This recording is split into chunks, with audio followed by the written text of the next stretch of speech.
Buenos días a todos. Espero que estén teniendo unas adecuadas conferencias hasta este momento. Si se fijan, la mayoría de estos temas que hemos desarrollado hasta ahorita han sido con respecto a la parte de trauma. Sin embargo, otra patología bastante importante para el manejo de la coagulopatía es la sepsis, un evento muy común, tanto en servicios de urgencias como en servicios de cuidados intensivos. Agradezco mucho al comité organizador por la invitación a esta ponencia. Entonces vamos a hablar brevemente, una introducción acerca de las definiciones de coagulopatía inducida por sepsis, coagulación intravascular diseminada. También vamos a entretenernos un buen tiempo en la fisiopatología de esta entidad y después hablar del diagnóstico y tratamiento.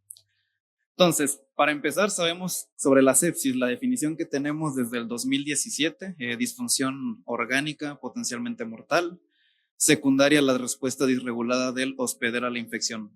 Desde esa definición y partiendo de la escala SOFA que está desde el 2012 vigente por el Dr. Van Zandt, habla de 6 disfunciones orgánicas y una de esas disfunciones orgánicas es la hematológica y esa se evalúa con el nivel de plaquetas. Desde entonces y trabajos previos, desde el 2001, como ven en la diapositiva, ya se trabajaba sobre la definición de coagulación intravascular diseminada como un síndrome adquirido que se caracteriza por la activación intravascular de la coagulación con pérdida de la localización, y esta es la parte creo importante de la definición, la pérdida de la localización. Es normal que nosotros en este momento tengamos esa coagulación activa, sin embargo, mientras esté regulada adecuadamente, mientras tanto los mecanismos hemostáticos, profibrinolíticos se encuentren en el equilibrio, pues no hay mayor problema. Nosotros todo el tiempo tenemos lesión vascular y tenemos a nuestro sistema de coagulación activo de forma que solo se active en el lugar donde se necesita y el resto de la sangre no se deje de mover. Entonces de ahí viene esta definición, pérdida de la localización de diferentes causas, como hemos visto, se puede asociar a trauma, se puede asociar a una mala reanimación, se puede asociar a sepsis, se puede asociar a cáncer, con daño a la microvasculatura que es suficientemente severa y puede producir disfunción orgánica. Y vean cuánto tiempo tuvo que pasar desde el 2001 hasta el 2016 para poder dar una definición de coagulopatía inducida por sepsis, y súper breve. Etapa temprana de la coagulación intravascular diseminada, inducida por infección. Se partieron la cabeza con esa definición y la verdad, a diferencia de la previa, no habla de ningún mecanismo fisiopatológico. Entonces vean con qué tenemos que trabajar en este momento. Clásicamente hemos utilizado un score, ¿no?, de la Sociedad Internacional de Trombosis y Hemostasia para hablar de coagulación intravascular diseminada. Hablamos de nivel de fibrinógeno, hablamos de nivel de plaquetas, de productos de degradación de la fibrina como el dímero D, nuestros tiempos de coagulación. Y tradicionalmente también se utilizaba la escala de la respuesta inflamatoria sistémica. De hecho, el trabajo más abundante para hablar de coagulopatía inducida por sepsis viene de Japón, es donde más se ha estudiado este fenómeno. Y ellos propusieron una nueva escala para estudiarlo y en vez de utilizar el SIRS como un criterio, ahora están utilizando la escala de SOFA y también están utilizando menos parámetros para poder dar el diagnóstico, así como decía la definición que es una etapa temprana, pues tampoco esperamos tantas alteraciones, estamos esperando alteraciones en plaquetas primordialmente, que es de la que más vamos a hablar durante esta exposición, y de los tiempos de coagulación, porque es una herramienta que de acuerdo con esta bibliografía es la que más al alcance tenemos. Entonces lo basamos en niveles o recuento plaquetario y TP o INR. Entonces volvieron la tarea un poquito más fácil. Entonces, para hablar de fisiopatología, obviamente tenemos que primero hablar de sepsis. Para hablar de sepsis, algo que tenemos que recordar es que existen múltiples receptores que van a ser los que van a recibir esta señal para que se active todo el proceso inflamatorio. Tenemos receptores como el TLR4, entre muchos otros, que no solo están presentes en las células inflamatorias, sino también en las plaquetas, como lo hablaron anteriormente. Una parte de la activación plaquetaria se va a dar propiamente por el efecto inflamatorio, toda esta cadena de receptores, múltiples sustancias, activación de factor nuclear kappa beta, etcétera, derivados del ácido araquidónico, entre otros, van a llevar a que la plaqueta se active.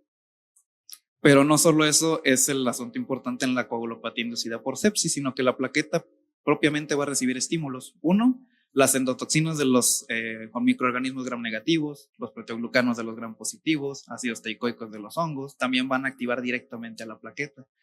Derivados proinflamatorios, llámese factor de necrosis tumoral alfa, interleucina 1, 2, 6, 8, también directamente tienen estímulos sobre la plaqueta y la van a activar. Y otra parte importante, también mencionada anteriormente, es el factor de von Willebrand, que se encuentra en el subendotelio. Siempre está ahí, siempre está expuesto, pero se encuentra regulado por una proteína importante que se llama ADAMS13.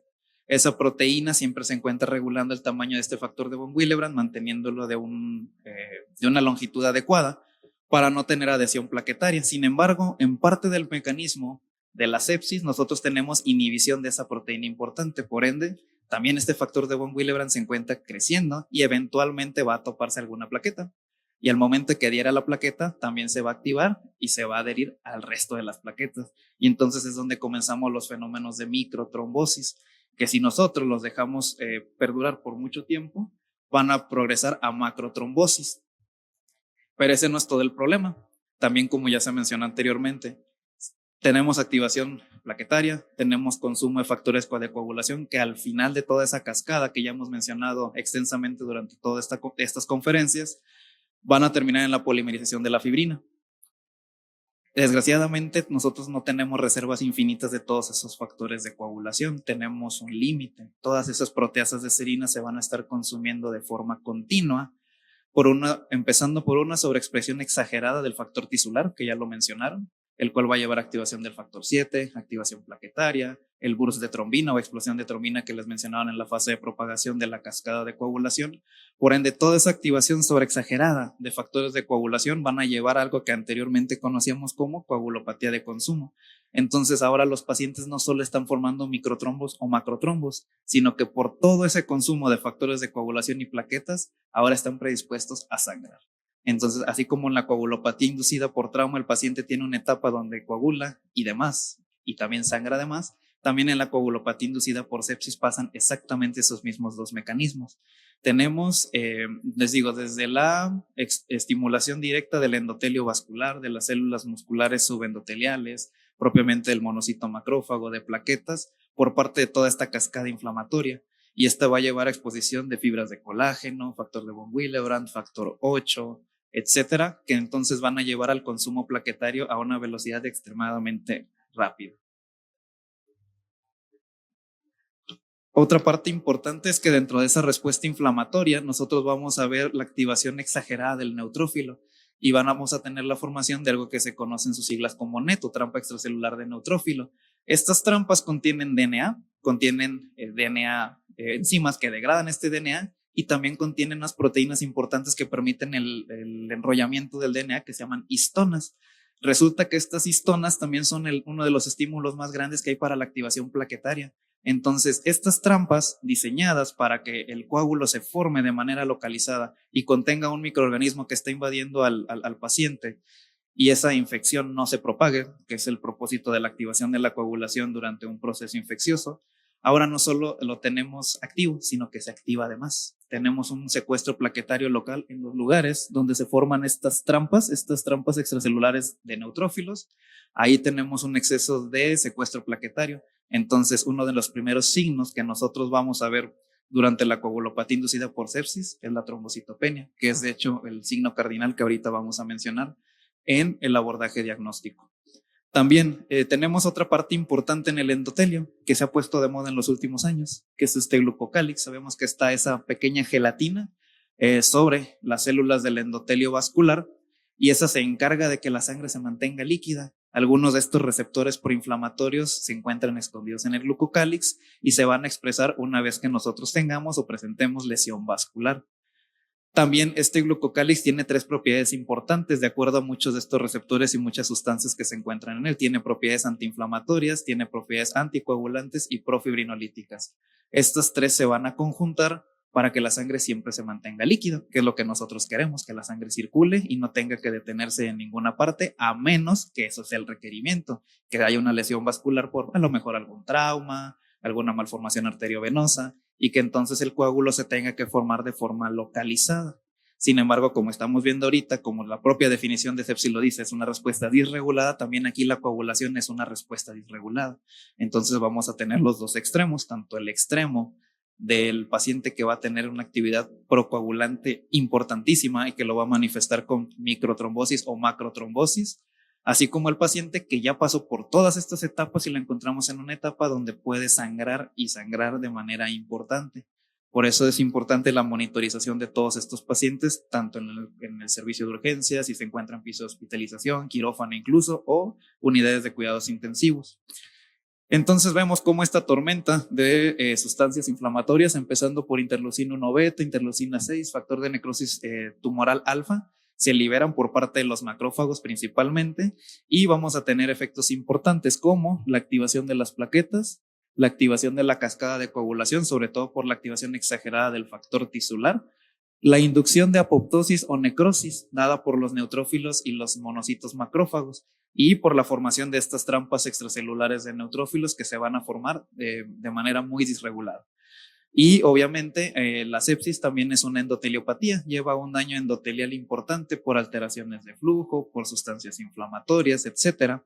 Y todo esto nos va a llevar a la expresión también de sustancias procoagulantes, pero al mismo tiempo el cuerpo es sabio y trata de frenar todos estos mecanismos y echa a andar sus mecanismos anticoagulantes naturales. Ya se mencionaba anteriormente, sistema de trombomodulina, proteína C, proteína S, sustancias heparinoides naturales, el inhibidor de la vía del factor tisular, entre otros, que siempre deben de estar activos. Sin embargo, en el paciente con sepsis o choque séptico, sobre todo por las sustancias inflamatorias que ya se mencionaron, muchos de estos anticoagulantes van a disfuncionar. Vamos a tener una disminución de la actividad de la proteína C. Entonces vamos a tener una disminución en la inhibición de la actividad del factor 10 y factor 8, como se los mencionaban anteriormente.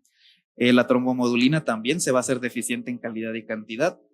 Vamos a tener también una deficiencia en las sustancias heparinoides, particularmente el heparansulfato disminuye en cantidades. En algunos estudios proponen la medición, de hecho, del heparansulfato como un biomarcador, sin embargo, todavía se encuentra como una prueba in vitro, todavía no plasmada in vivo. Otras sustancias que se ven alteradas son las sustancias que inhiben la fibrinolisis, particularmente la sobreexpresión del PAI-1 que vamos a tener, que va a permitir que la sangre pues no solo no deje de coagularse, sino que esos trombos jamás se van a romper, entre otras sustancias. Entonces lo que vamos a ver es una disregulación tanto de la actividad plaquetaria. Estas plaquetas se van a activar de manera constante, van a sobreexpresar muchos de sus receptores, como ya se los mencionaron, ADP, glucoproteína 1B9, 2B3A, P2Y12, etcétera, que van a llevar a la degranulación de plaqueta, tanto de los cuerpos densos, de los gránulos azurófilos, y van a liberar todavía más sustancias que van a activar células endoteliales, musculares, macrófagos, etcétera. Entonces, como ven, va a ser un mecanismo bastante intricado entre la parte inflamatoria propia de la sepsis, la coagulación que se va a activar por la propia sepsis y por estimulación directa del microorganismo que está invadiendo al paciente. Entonces es una fisiopatología bastante rebuscada, bastante complicada de entender.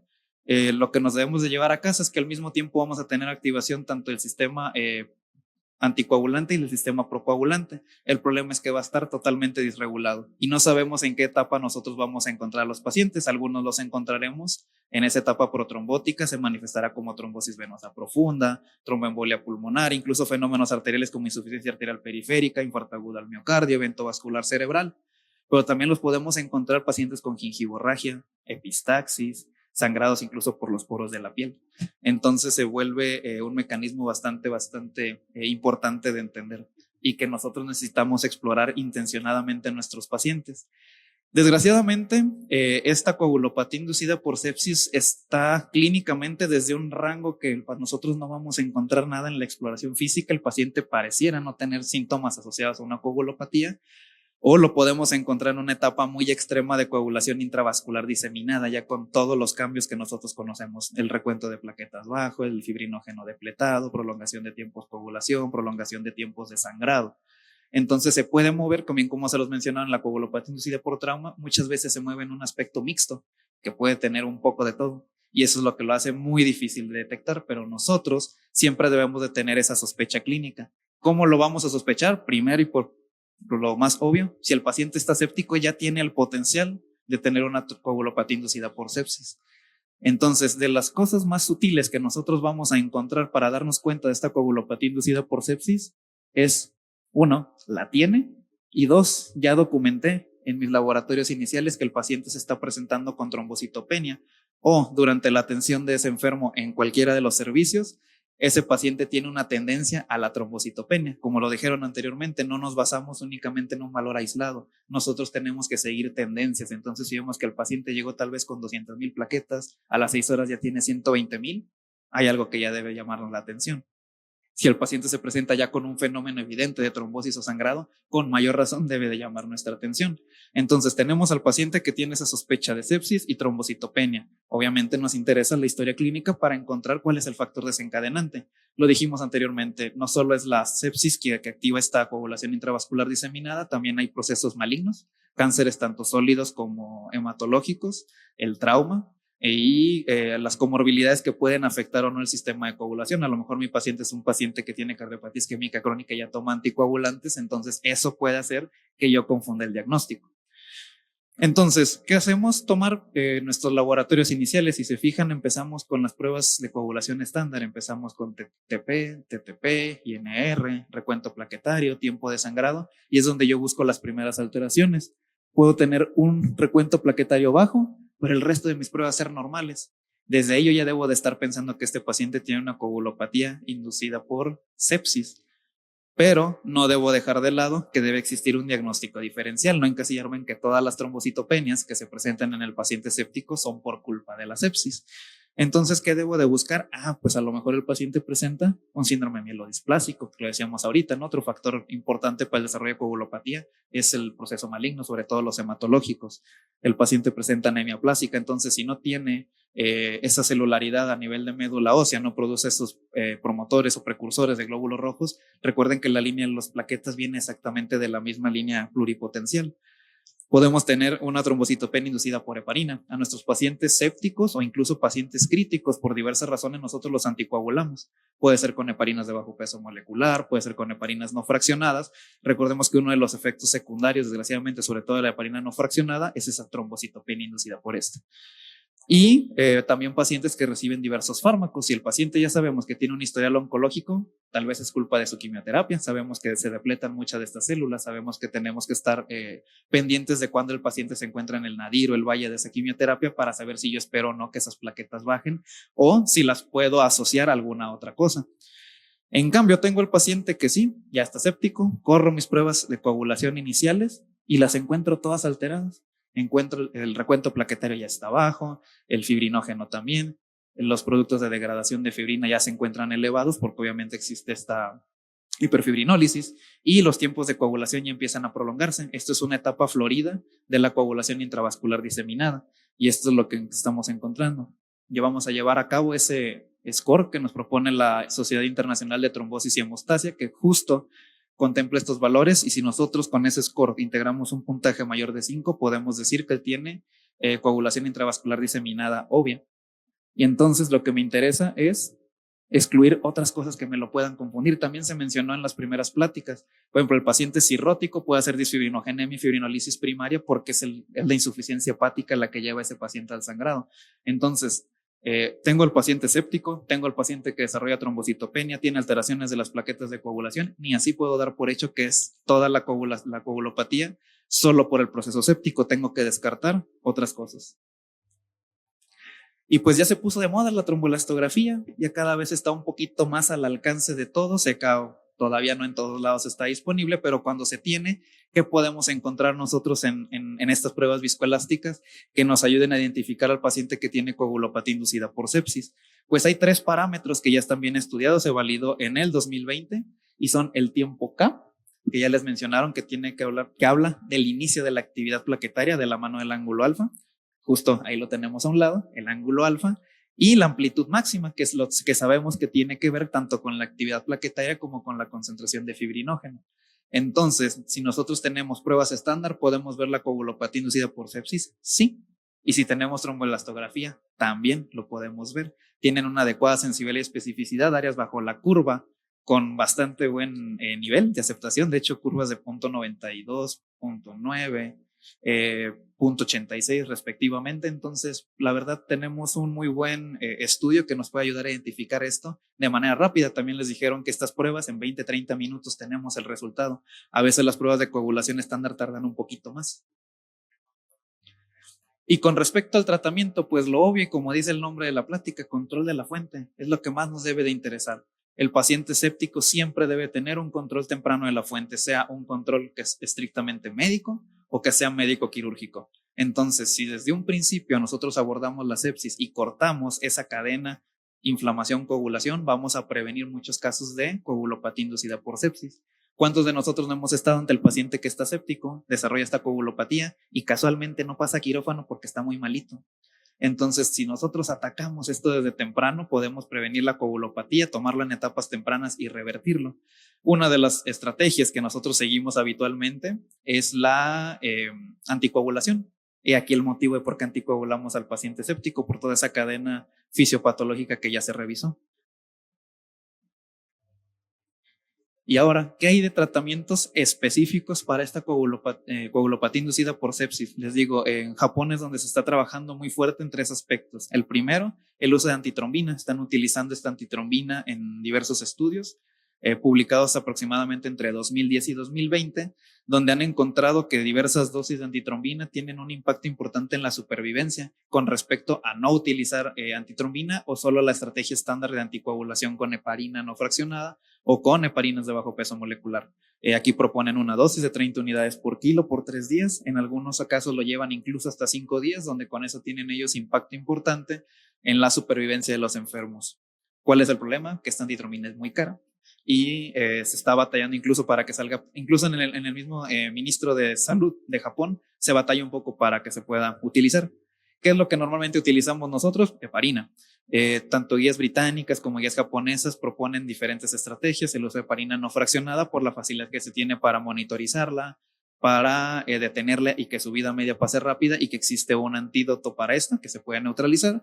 Mientras que los japoneses hablan de la heparina de bajo peso molecular por la facilidad que tiene su aplicación una vez al día, se libera de forma controlada a partir del tejido subcutáneo. Entonces, por eso se manejan diversas estrategias. La verdad, ninguna de las dos ha demostrado una diferencia importante en mortalidad, una con respecto a la otra.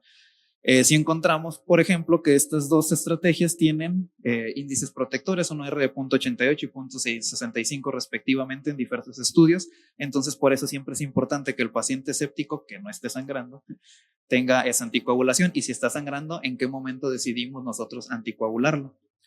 Y el que más está de moda ahorita fuerte allá es este de la trombomodulina, que ya lleva diversos estudios, tanto en fase 2 como en fase 3 de experimentación, y que ha mostrado buenos resultados, tanto trombomodulina versus placebo o trombomodulina contra la heparina no fraccionada.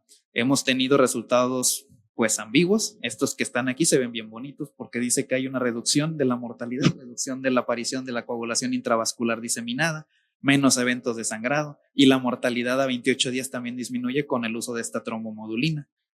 Pero también existe evidencia donde no hay impacto en la mortalidad, donde incluso en algunos la mortalidad a 28 días está incrementada en el uso de la trombomodulina.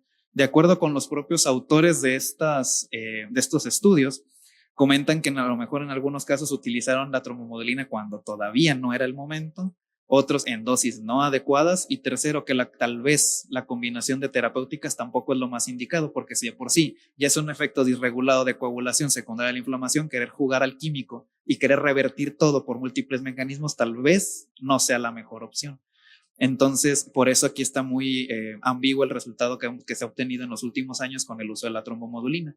Entonces, ¿qué tenemos nosotros al alcance? La anticoagulación. Y por eso la importancia del control primario de la fuente del proceso séptico. Como conclusión, creo que quedó claro, es difícil de identificar esa coagulopatía inducida por sepsis porque hay muchas cosas que se pueden confundir tanto en el propio escenario de la sepsis como con comorbilidades del paciente. 2, comprende una fisiopatología compleja, como lo vieron, es un estado protrombótico y a la vez prohemorrágico al mismo tiempo. Es muy intricado y es difícil de identificar el paciente en qué estadio se encuentra. Las opciones terapéuticas también son limitadas, por eso, importante lo último, la prevención con el control primario de la fuente. Nosotros siempre debemos abogar porque la fuente infecciosa de nuestros pacientes esté controlada. Ya después, dependiendo si sea un evento totalmente médico quirúrgico, la responsabilidad de nosotros es monitorizar a los pacientes, tener siempre seguimiento con pruebas estándar, si tenemos tromboelastografía, etcétera. Obviamente no descuidar tratamiento antibiótico, dar los soportes orgánicos que se tengan que dar para que el paciente salga adelante. Pues con esto concluyo. Muchas gracias.